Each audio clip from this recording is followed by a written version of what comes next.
नमस्कार, मेरा नाम शालिनी मिश्रा है। मैं एमए बीएड हूँ और मुझे शिक्षा के क्षेत्र में 16 वर्षों का अनुभव है। मैं गोंडा जनपद में कार्यरत हूँ। मेरे जनपद गोंडा का पौराणिक महत्व है। ऐसा माना जाता है कि यह कौशल प्रदेश का एक अंग था और अयोध्या के सन्निकट होने के कारण भगवान राम की गायें यहाँ चरने आती थी, इसीलिए इसे गोनाड के नाम से जाना जाता था प्राचीन काल में। वर्तमान समय में इसका ऐतिहासिक महत्व अमर शहीद राजेंद्र लहरी के कारण है, क्योंकि उन्होंने स्वतंत्रता संग्राम में जो बलिदान दिया वह भुलाया नहीं भूल सकता। आज भी अमर शहीद राजेंद्र लहरी के नाम से गोंडा जिले में प्रतिवर्ष मेले का आयोजन होता है। मैं गोंडा जनपद के शिक्षा क्षेत्र झंझरी प्राथमिक विद्यालय बनघुसरा में हेडमास्टर के पद पर कार्यरत हूँ। मेरे प्राथमिक विद्यालय बनघुसरा में 202 छात्र नामांकित हैं। गोंडा शिक्षा के क्षेत्र में विभिन्न समस्याओं के बावजूद अब नित नए आयाम गढ़ने की तरफ अग्रसर है। शुरुआत में मेरी समस्या यह थी कि विद्यालय में जब बच्चे आते थे तो उनका ठहराव और साथ ही साथ उनका सीखना स्थायी कैसे हो। इसके लिए मैंने स्वयं भी बहुत सारे प्रयास किए। बच्चों को छोटी छोटी कहानी, कविताओं इत्यादि लिखने के लिए प्रेरित किया, साथ में छोटी छोटी गतिविधियां कराई। जब मुझे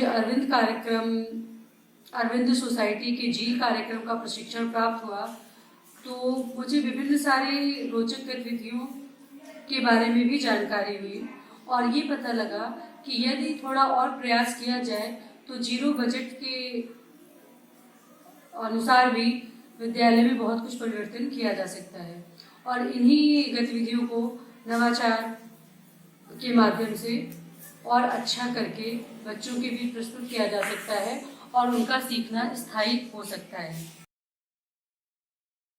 इनोवेटिव पाठशाला कार्यक्रम के प्रशिक्षण में अपने विषय का विभिन्न गतिविधियों के आधार पर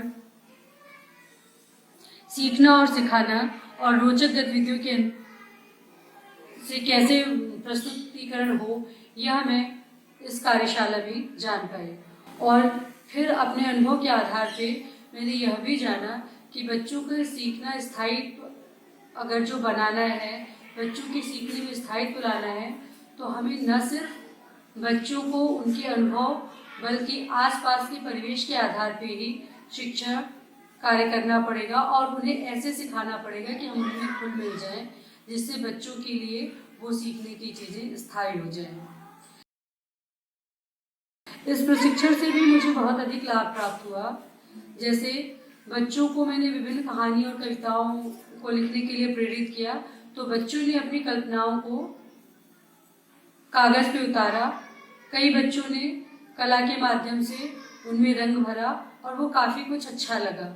इस गतिविधि संबंधी विचारों को मेरी भी जो गतिविधियाँ दिमाग में चल रही थी, उन विचारों को भी झील की सहायता से मैंने एक नई उड़ान दी, नए पंख मिले मुझे और इस तरह मैं बच्चों और विद्यालय में नए प्रयास करने में सक्षम रही। इसके अलावा मुझे इस प्रशिक्षण कार्यक्रम में ऑनलाइन प्रशिक्षण कैसे थे, ऑनलाइन शिक्षण कार्य कैसे करें, इसकी भी जानकारी हुई। वीडियो बनाना, स्लाइड बनाना, जैसे छोटी छोटी बारीकियों के बारे में मैंने सीखा और पाया कि बच्चों को जब इन गतिविधियों के माध्यम से बताया जाता है तो बच्चों में रोचकता बढ़ती है।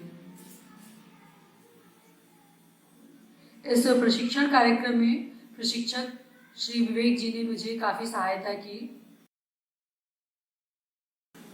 मैंने अपनी समस्या के समाधान के लिए बच्चों को छोटे छोटे ग्रुपों में बांटा। पहले तो मैंने यह कोशिश की कि बच्चे किस ग्रेड के हैं, उनको कितना आता है। जब मैंने बच्चों का वर्गीकरण किया और उसके पश्चात उन्हें उनके हिसाब से काम देना शुरू किया तो यह बच्चों के लिए बहुत ही ज़्यादा लाभदायक रहा। फिर जिन बच्चों को आता था उन बच्चों को मैंने दूसरे बच्चों की हेल्प करने के लिए की, तो वो सब मिलके एक साथ बहुत अच्छे से सीख रहे हैं और उसका नतीजा ये रहा कि आज मेरे स्कूल के बच्चे बहुत ही अच्छी शिक्षण गुणवत्ता दे पा रहे हैं।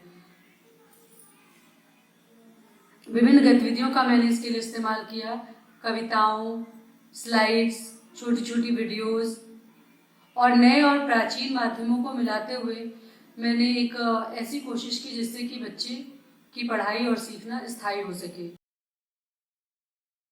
मेरा विद्यालय रोल मॉडल है क्योंकि यहाँ शिक्षा की उच्च गुणवत्ता है।